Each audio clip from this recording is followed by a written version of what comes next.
layo nyo. Hindi ko kayo makuha sa isang frame. Edit na lang. I-edit na lang. Magbabay lang namin. Kasi may magpapaalam sa'yo. May magpapaalam sa'yo.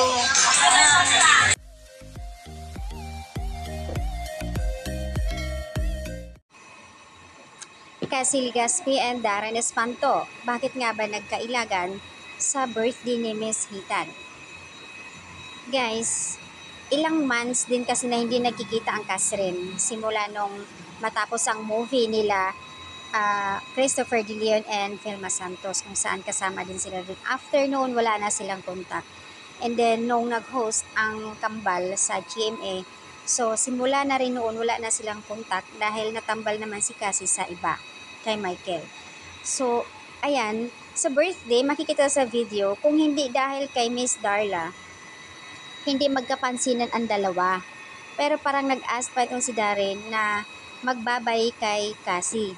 Kasi nga, nagkailagan nga, hindi nagpapansinan. So, nandahil kay Miss Darla, kaya nagkakapansinan sila. Kaya, thank you so much, Miss Darla and DJ Jaiho, dahil sila rin talaga yung parang tulay.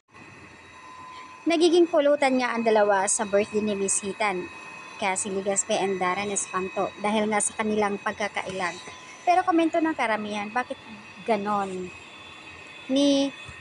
Mismo si Darren dapat unang lumapit kay Cassie, pero hindi niya nagawa.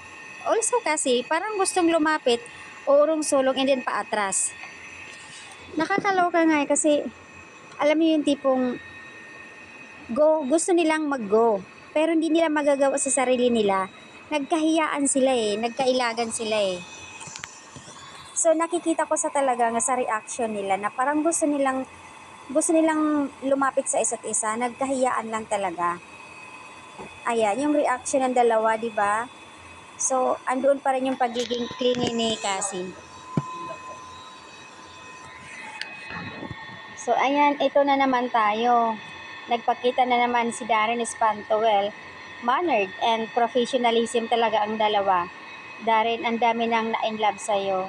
You're a gentleman talaga. Pero thank you so much, Miss Darla.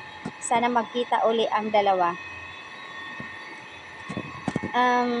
Komento pa ng karamihan, napakabait ni Cassie. Siya talaga yung lumapit.